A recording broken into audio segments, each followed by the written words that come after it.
नमस्कार मित्रों। आज मुझको पंच केदार में से कल्पेश्वर भगवान के बारे में आपसे चर्चा करने का अवसर प्राप्त हो रहा है। यह वह मंदिर है जो 12 महीने खुला रहता है और अपने सभी भक्तों को दर्शन देते हैं। यह 2134 मीटर ऊंचाई पर स्थित है। देखिए रास्ते का कितना शानदार व्यू है। यहाँ हम कैसे पहुँचें, रुकने का स्थान, दर्शनीय स्थल क्या क्या हैं, यहाँ का मौसम कैसा रहता है, महत्व क्या है, इन सभी विषयों पर मैं आगे विस्तार से चर्चा करूँगा। आप ध्यान से पूरा वीडियो देखिएगा और उसी प्रकार से यात्रा की प्लानिंग करिएगा, तो आपका भी यात्रा हमारे जैसे सुगम और सरल हो जाएगी। सबसे पहले हम यहाँ कैसे पहुँचें, तो पहुंचने के लिए अपने नगर से आपको हरिद्वार तक पहुंचना होगा और हरिद्वार से जोशीमठ होते हुए हेलंग गांव पहुंचना है, जिसकी दूरी 284 किलोमीटर है। अर्थात यदि आप सुबह चल देंगे तो शाम तक पहुंच जाएंगे।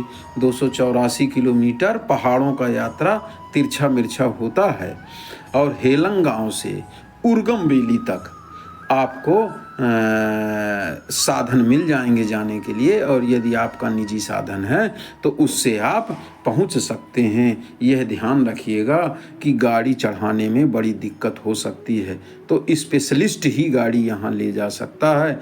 खड़ी चढ़ाई है और वन वे है, माने एक तरफ से गाड़ी जाएगी और फिर दूसरी गाड़ी का बीच में क्रॉसिंग की जगह नहीं है, और बिल्कुल खड़ी चढ़ाई है। पतली सी रास्ता है, बरसात वगैरह में ये रास्ताएं बंद हो जाती हैं, तो इस बात का भी ध्यान रखें कि ये रास्ता बह भी जाते हैं तो वहाँ लोकल से संपर्क करके अपनी गाड़ी ले जा सकते हैं। और सबसे अच्छा हेलंग गांव में अपनी गाड़ी खड़ी कर दें और वहीं से लोकल की गाड़ी में आप चले जाएं।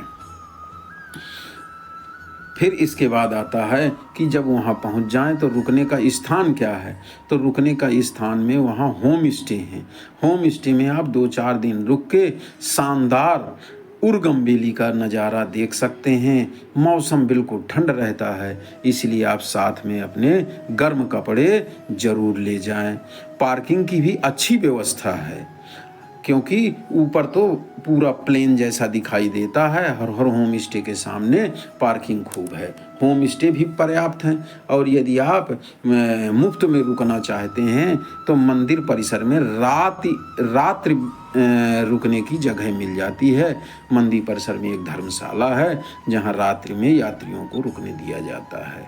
लेकिन मैं तो ये कहूँगा कि यदि आप इधर उधर घूमने जाते हैं तो आप सीधे सीधे 2-4 दिन इसी बेली में रुकें और भगवान कल्पेश्वर के प्रतिदिन दर्शन करें और शानदार बेली का नज़ारा लेते रहें। इस तरह 2-4 दिन यहाँ आप समय व्यतीत कर सकते हैं। मौसम बिल्कुल ठंड सा रहता है। जून के महीने में देखिए हम लोग गर्म कपड़े पहने हुए हैं और आज धूप भी बहुत खिली हुई है।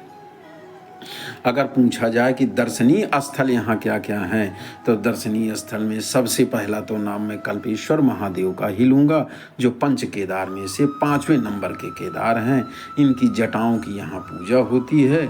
बहुत सुंदर मंदिर बना हुआ है। गर्भगृह के भीतर दीपक की रोशनी में दर्शन किए जाते हैं। और यहीं पे बाहर कल्पेश्वर वाटरफॉल है जो ऊंचाई से नीचे गिरता है। बहुत शानदार व्यू है, इसमें भी लोग स्नान करते हैं। और इसी तरह यहीं उर्गम बेली में ही हमारे होम स्टे के पास ही ध्यान बद्री नाम का पंच बद्री में से एक प्रसिद्ध स्थान है। अब ये कई लोग जिस तरह हम पंच केदार दर्शन कर रहे हैं, इसी तरह लोग पंच बद्री सप्त बद्री के दर्शन करते हैं। उनमें से एक बद्री के दर्शन करने के लिए आपको यहाँ आना पड़ेगा, अर्थात बोनस रूप में आपको यहाँ ध्यान बद्री के भी दर्शन हो जाएंगे। भविष्य में जब आप पंच बद्री की यात्रा के लिए निकलेंगे तो एक बद्री आपका पूरा हो चुका होगा। यही शानदार नरसिंह मंदिर बना हुआ है। विश्वनाथ मंदिर बहुत प्राचीन मंदिर है, है। जब आप इस परिसर में पहुँचेंगे तो बहुत अच्छा लगेगा। आगे मैं भी आपको ये सब दिखाऊंगा। उर्गम वैली का व्यू तो क्या कहा जाए, देख लीजिए फोटो में बैकग्राउंड में चल रहा है, बहुत शानदार व्यू है। यहीं पे कल्प गंगा बहती है और कल्प गंगा के पुल को ही पार करके हमें जाना होता है। बहुत से श्रद्धालु कल्प गंगा में स्नान करते हैं। इसे हिरण्यवती नदी भी कहा जाता है। यदि चढ़ाई के बारे में पूछा जाए तो यही एक स्थान ऐसा है कि जहाँ तक आपका वाहन सीधे पहुँच जाता है। हमारी बाइक बिल्कुल जाके पुल के पास ही खड़ी हुई थी। पुल में बैरिकेटिंग कर दी गई थी, नहीं बाइक पुल से भी चली जाती। 4 पहिया वहीं आसपास आप कहीं लगा सकते हैं, या उर्गम वैली से आधा किलोमीटर पहले हम रुके थे, पैदल भी जाया जा सकता है।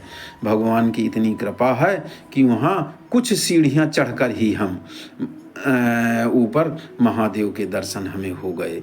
बहुत ज़्यादा चढ़ाई नहीं है, थोड़ा सा हल्का सा है, आप ऊपर जा सकते हैं। महत्व के बारे में बताया जाए तो यहाँ भगवान की जटाएं प्रकट हुई थी। जब भीमसेन ने भगवान का पृष्ठभाग पकड़ा था तो वहीं से भगवान जमीन में प्रवेश कर गए थे और यहाँ पे उनकी जटाएं प्रकट हुई थी। यह स्थान दुर्वासा ऋषि की तपस्या के कारण भी प्रसिद्ध है।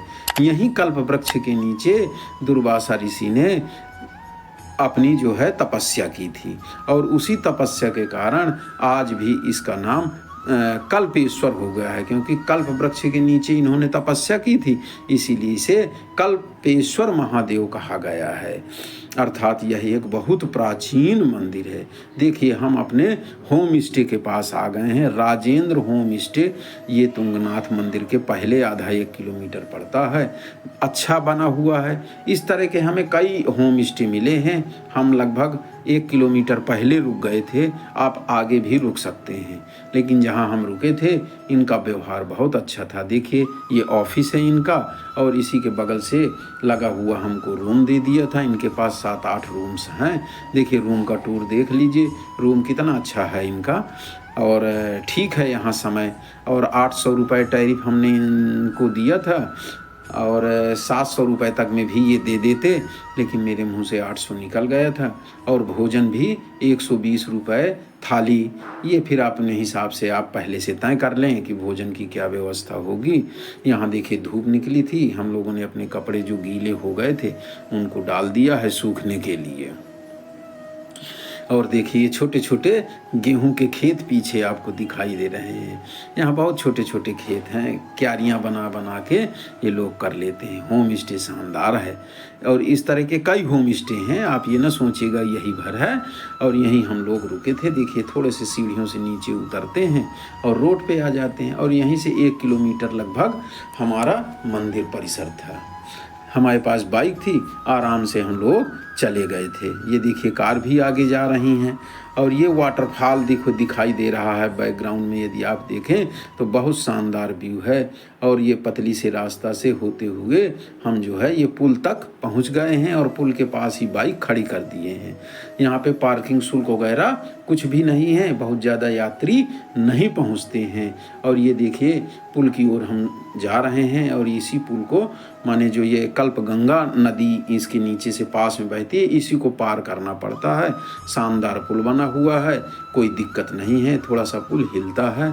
और ये देखिए हम पुल पार करके मंदिर तक पहुंच गए हैं। इस घंटे को बजाते हुए भीतर सभी लोग प्रवेश करते हैं। कुछ लोग बाहर ही चप्पल छोड़ देते हैं, हालांकि भीतर थोड़ा और चले जाएं तो वहाँ चप्पल रखने की जगहें हैं। और यहीं से हम भीतर पहुंचते हैं। मंदिर परिसर का थोड़ा सा आप दर्शन कर लीजिए और यहीं पे प्रसाद भी मिल जाता है। अर्थात आपको देखिए कितना अच्छा, ये नंदी बाबा बैठे हैं, कितनी शानदार। देखिए सभी लोग यहाँ पूजा कर रहे हैं, बहुत भीड़ भाड़ नहीं रहती है। और मंदिर परिसर से ही प्रसाद लेके 51 रुपये 101 रुपये आप लेके आ जाइए। यहाँ हवन आदि की भी व्यवस्था है। ये हवन कुंड बना हुआ है, हनुमान जी महाराज बैठे हैं और ये देखिए प्राचीन तमाम देवी देवताएं बैठे हुए हैं। और यहीं पे ये गुफा के हल्के से दर्शन हमको अभी हुए। और शानदार यहाँ बड़ा सा त्रिशूल लगा है जिसमें लोग फोटो वगैरह खींचते हैं। और इसी गुफा के भीतर बैठे हैं जिसमें जो है वही दीपक के रोशनी पर ही दर्शन होते हैं। यहाँ फ़ोटो खींचना एलाउ नहीं था तो हमने फ़ोटो नहीं खींचा है, लेकिन आप भीतर जाएं तो बढ़िया रुद्राक्ष की माला से, ये देखिए ये गर्भगृह है, ये जो लड़की खड़ी हुई है इसी गर्भगृह में भीतर घुस के हमें दर्शन हो जाते हैं। बोल दीजिए कल्पेश्वर भगवान की जय, और कमेंट बॉक्स में भी जय जयकार से भर दीजिए इसको। अब हम आ गए हैं पंच बद्री में से एक ध्यान बद्री मंदिर के परिसर में। ये हमारे होम स्टे से 200-400 मीटर ही थोड़ा सा ऊपर चढ़ के है। बहुत प्राचीन मंदिर ये भी है। ये यहाँ से इनका गर्भगृह में प्रवेश का द्वार है, लेकिन अभी आप बाहर का व्यू देख लीजिए, कितना सुंदर व्यू है। और यहीं ये परिक्रमा मार्ग है, और परिक्रमा मार्ग के बगल में ही एक प्राचीन शिव मंदिर भी है। बहुत अच्छा शानदार व्यू, आप यहाँ जब आएंगे तो आपको देखने के लिए मिल जाएगा। कोशिश ज़रूर करिएगा कि जीवन में एक बार ज़रूर आएँ यहाँ पर, और जब एक बार आप आ जाएंगे तो बार बार आने का सोचेंगे। ये देखिए यही मंदिर परिसर है, देखिए उर्गम बेली कितनी शानदार दिखाई दे रही है। ये मंदिर परिसर से ही उर्गम बेली का दृश्य है। ये मंदिर परिसर है यहीं पे। ये देखिए अब हम लोग भीतर घुस रहे हैं, और यहीं पे पंडित जी से हम कुछ पूछेंगे और वो हमको यहाँ के महत्व के बारे में बताएंगे। देखिए ध्यान से आप देखेंगे तो दर्शन भी हो जाएंगे। बोल दे भगवान पंचबद्री में से एक ध्यान बद्री की जय हो, जय हो आपकी महाराज, जय हो। जी देखिए पंडित जी बोल रहे हैं। जी कल्प क्षेत्र उर्गम घाटी, जहाँ पे आप अभी आए हैं, ये पंचबद्री भगवान ध्यान बद्री जी हैं। यहाँ पांडवों ने पंच केदारी यात्रा के बाद जो उनपे महाभारत कालीन का गोत्रहत्या और गृहत्या का पाप लगा था, उसकी निवृत्ति के लिए यहाँ पे जो उनके इष्ट थे महादेव ने उनको आग्रह किया कि आप यहाँ पे नारायण जी का ध्यान कीजिए। और उसके बाद यहाँ पे भोले बाबा ने ध्यान किया, और यहाँ पे नारायण जी भोले बाबा प्रकट हुए। उसके बाद पांडवों ने यहाँ पे जो ये जलधारा आ रही है इधर है। अच्छा। तो यहाँ पे अपने पूर्वजों के निमित्त तर्पण किया था। अच्छा। यही से बद्रीनाथ जी किया था, शुभारंभ की थी। अच्छा। इसीलिए यहाँ पे ध्यान लगाए तो ध्यान बद्री का नाम पड़ गया। और पांडवों ने यहाँ उन्होंने भी ध्यान किया यहाँ पे। जी। और जो ये मंदिर है पांडवकालीन है। हाँ बहुत प्राचीन लग रहा है। जी। और जो यहाँ पे शिवालय है ये ध्यानेश्वर महादेव जी है। ये जो अभी बन रहा है वो प्राचीन है, लेकिन थोड़ा पुनर्निर्माण कर रहा है। अभी वहाँ जाने के दर्शन करने की तो जगह है नहीं। इधर है। देखिए भाई पुजारी जी ने सभी दर्शकों पर कृपा की है और गरुड़ भगवान की फोटो लेने की अनुमति हमको दी है। और ये मंदिर के बाहर का गर्भगृह है जहाँ पे हम लोग हैं, ये यहीं पे बैठते हैं। ये इनकी गद्दी है ये सामने, और ये पीछे मंदिर है। उन्होंने नहीं कहा तो हम फोटो नहीं ले रहे हैं, अगर कृपा कर देंगे तो सबको दर्शन हो जाएंगे। बद्री के बगल में शिवालय, वहाँ की तस्वीर, ये छोटा सा बिल्कुल बहुत प्राचीन मंदिर है।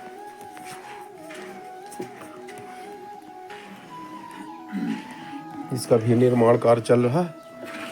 जय भोले बाबा। नंदी महाराज। ये कुबेर कुंभ, ये कुबेर कुंभ है। ये प्राचीन, बहुत प्राचीन ये भी लग रहा है। ये शंकर जी का कब का इनका इतिहास है? ये पांडवकालीन है। ये भी भोले बाबा। क्या नाम देते हैं इनको आप? ये ध्यानेश्वर महादेव जी हैं। ध्यानेश्वर महादेव पश्चिम दिशा में है। अच्छा। नारायण जी और भोले बाबा एक दूसरे के पूरक हैं। ये इनका ध्यान। ये देखिए पुराना प्राचीन मंदिर, अब ये कैसे इसमें कवर करे।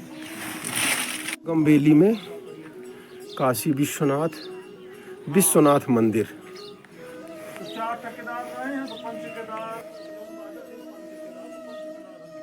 ये यहाँ पे पांडवों द्वारा स्थापित